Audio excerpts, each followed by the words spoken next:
Our hearts beat to the city streets. We began to feel the fire. We rise like tall buildings as the chemicals, they take us higher. The night's young and it's just begun. তো বন্ধু বাইকে luggage set up হয়ে গেছে, শুধু কোস্টারটা করিনি। আর এই হচ্ছে আমাদের গেস্ট হাউস, স্মৃতি গেস্ট হাউস। এটা খাপড়েল মোড় থেকে ডান দিকে ঢুকতে হয়, খাপড়েল মোড় থেকে বাঁ দিকে ঢুকতে হয় টুয়ার্ডস কার্শিয়াং বা দার্জিলিংয়ের রোড। এই রোডটা দেখতে পাচ্ছ, এটাই বাঁ দিকে চলে যাচ্ছে দার্জিলিং কার্শিয়াং। আর ডান দিকে গিয়ে মোড়ের মতো ওখান থেকে আমরা নেবো রাইট সাইড। তো ভালোই হলো আমাদের পাহাড় রাইড। এবার টুয়ার্ডস কলকাতা।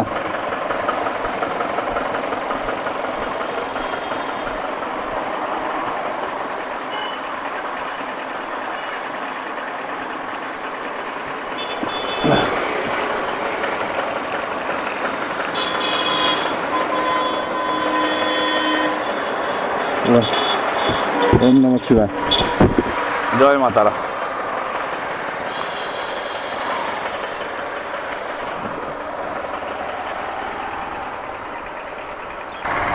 তো সময় হয়ে গেছে এখন সকাল 8টার সময় থেকে, সকাল 8টায় শিলিগুড়ি থেকে বেরিয়ে রাত্রির 8টা-9টায় অনায়াসে আমি বাড়ি পৌঁছতে পারি।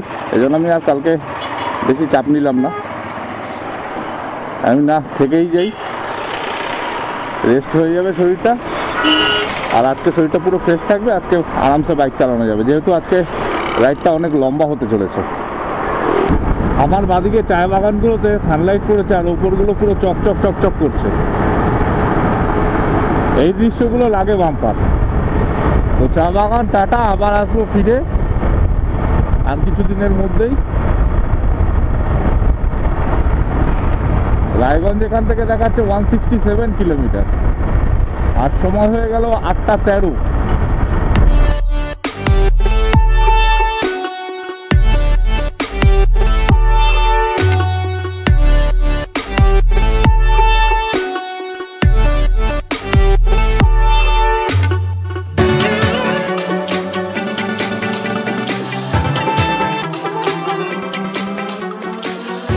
বন্ধু শেষ করলাম ইসলামপুর বাইপাস, আর সময় হয়ে গেছে 9টা 21।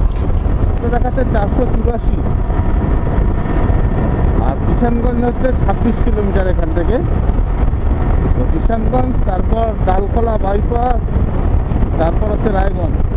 দেখি রায়গঞ্জ কটায় পৌঁছই। তবে এই ইসলামপুর টু কিষানগঞ্জের রাস্তা যদি ইমিডিয়েট কাজ না করে তাহলে কিন্তু আগামীতে খুব খারাপ হবে এই রাস্তাটা। দেখো একটা ন্যাশনাল হাইওয়ে খারাপ হয়ে গেছে, সেখানে পাড়ার রাস্তার মতো শুধু তাপ্তি মারা। মানে আমি আসার সময় ওই লেনটাতে যা পেয়েছি সেম এই লেনটাতে তাই পাচ্ছি। প্রচুর গানটা, আর সাংঘাতিক খারাপ হয়ে গেছে রাস্তা, সাংঘাতিক খারাপ। মানে আপ টু পূর্ণিয়া মোড় অবধি। এই কিষানগঞ্জ স্টেশনটা হচ্ছে গিয়ে আমার হোটেল রুম থেকে পুরো পাক্কা 100 কিলোমিটার রাস্তা। আর এই 100 কিলোমিটার কভার করলাম আমি 1 ঘন্টা 45 মিনিটে।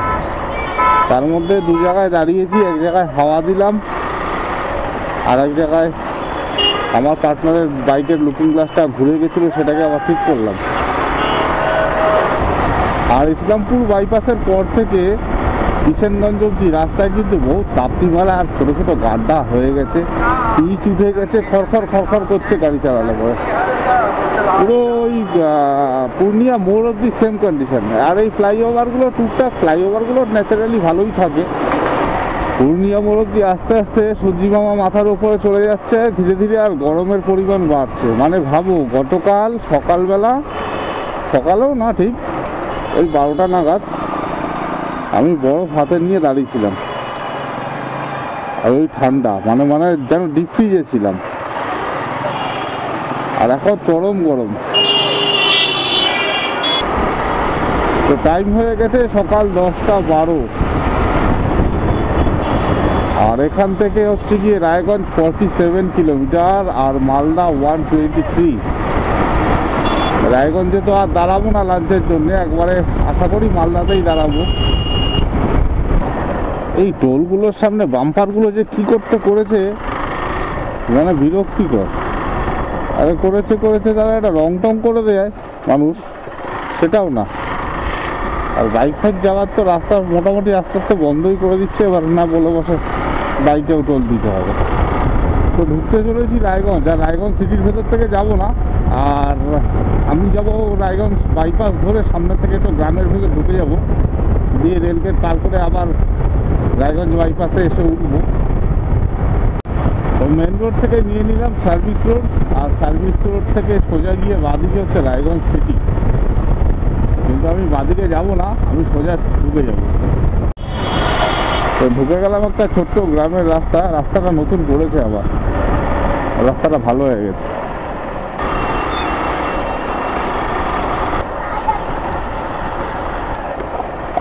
তো আবার উঠলাম এসে বাইপাসের ওপরে।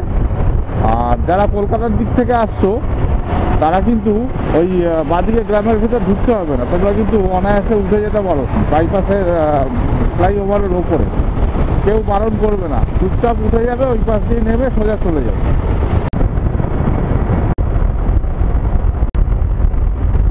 তো ঘড়িতে সময় হয়ে গেছে 12টা 7। এখানে কিছু রাইডার ভাই দাঁড়িয়ে আছে, আর আমরা এসে পৌঁছলাম গাজল। যত আমরা কলকাতার দিকে যাচ্ছি তত গরমের পরিমাণ বেড়ে যাচ্ছে, মোটামুটি গায়ের থেকে ঘাম পার হওয়া শুরু হয়ে গেছে, এখন আমি বুঝতে পারছি। তো এটা হলো মালদা বাইপাসের স্টার্টিং পয়েন্ট, আর এখান থেকে ফারাক্কার দূরত্ব 39 কিলোমিটার।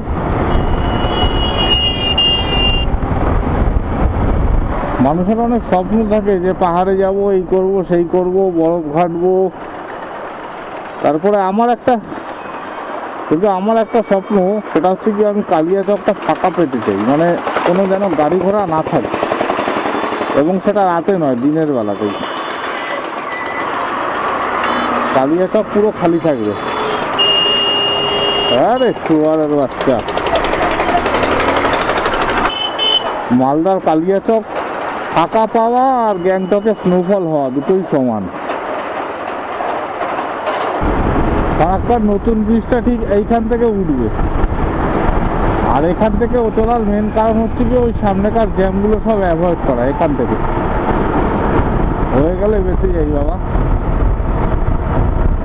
সেই যাওয়ার সময়ও জ্যাম পেয়েছি, আর ফেরার সময়ও জ্যাম। 1:08 বাজে। ডান দিকে জলটা দেখে মনে হচ্ছে গিয়ে লাফ দিয়ে পড়ি।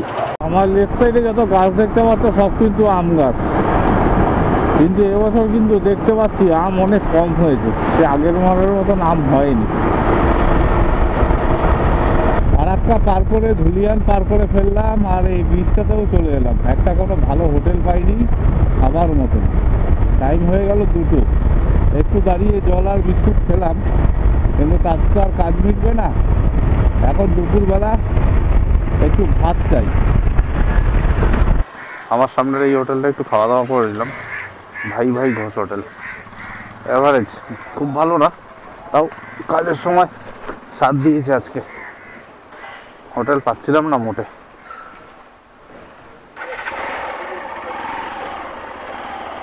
চলো, এখান থেকে বহরমপুর আর 70 কিলোমিটার রাস্তা। দেখি ননস্টপ কতটা টানা যায়। আমার বাদিকে ধানগুলো কিরকম গোল্ডেন ইয়েলো কালার লাগছে দেখো।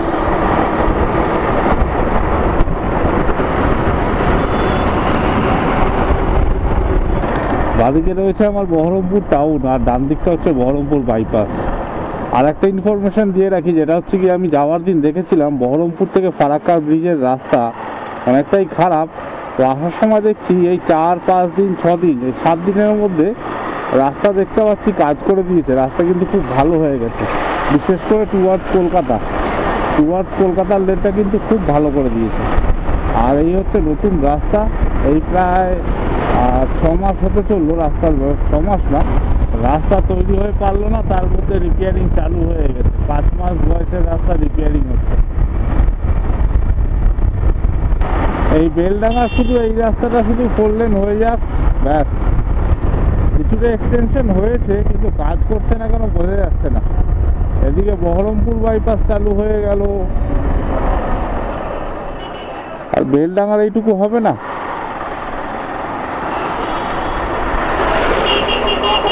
ঢুকে গেলাম কৃষ্ণনগর, আর আগে আমি এইটা সার্ভিস রোড দিয়ে গিয়ে এই ফ্লাইওভারের তলা থেকে হয়ে আসাম রোড দিয়ে যাওয়ার এখন মানে পরিস্থিতি। তো আসাম রোড এখন আর কাউকে নিতে হবে না। যারা আসাম রোড নেবে ভাবছো তারা বারাসাত রেলগেট হয়ে সোজা NH 34 বা NH 12 হয়ে তোমরা সোজা এই রাস্তা দিয়ে কৃষ্ণনগর হয়ে এসো। রাস্তা এখন ভালো হয়ে গেছে, সব কটা ফ্লাইওভার চালু হয়ে গেছে, কোনো অসুবিধা নেই, কোনো কাদা নেই রাস্তায়। আর জ্যামও হচ্ছে না। খানিকটা যেটুকু সিঙ্গেল লেন আছে সেই লেনটুকু ওই মোটামুটি আধা ঘন্টা, কিন্তু আধা ঘন্টা 45 মিনিট একটু কষ্ট করে চালিয়ে নিতেই পারে। যারা যারা আসাম রোড হয়ে কৃষ্ণনগর আসো মানে নবদ্বীপ হয়ে, তারা এখন আর আসাম রোড নিতে হবে না ভাই। বারাসাত রেলগেট হয়ে একদম সোজা মেরে দাও, একদম সোজা।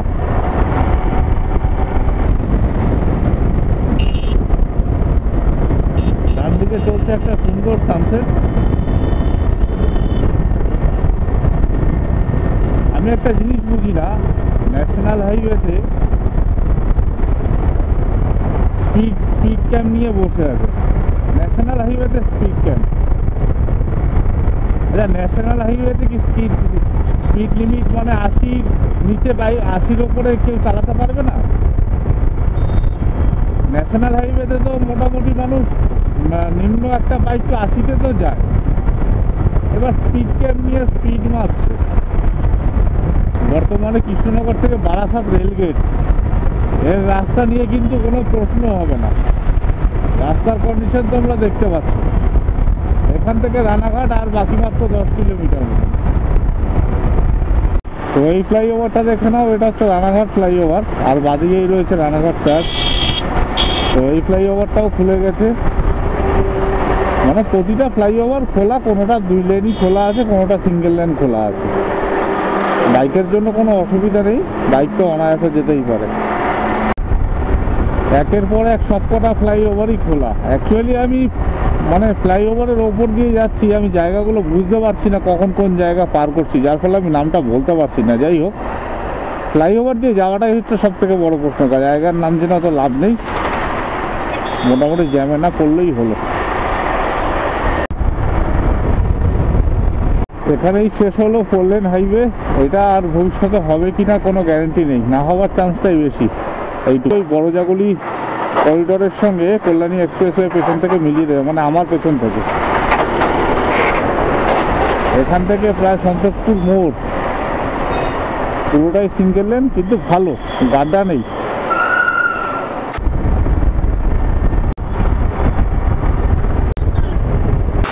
এখন ওই হেলাবরতলা সিগন্যালের মুখে দাঁড়িয়ে আছে, বাজে এখন 7:19। মনে হয় না 30 মিনিটে রেলগেট ক্রস করতে পারবো।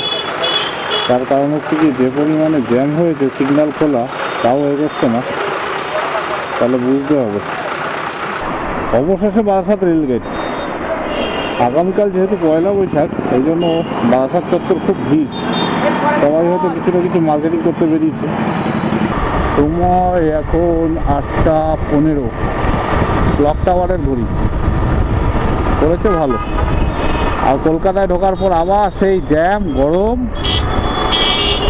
এই দেখো, এই দেখো, এর আবার কোথা থেকে উদয় হলো, আগে তো ছিল না এরা সব।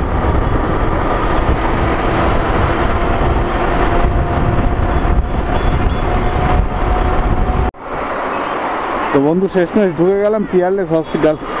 এই সামনের সিগন্যালটা যে জ্বলছে ওইটাই পিয়ারলেসের সিগন্যাল। তো NH 34-এর ডিটেলস মানে কৃষ্ণনগর টু বারাসাত রেলগেট কী কন্ডিশন আছে আশা করি তোমাদের বোঝাতে পারলাম।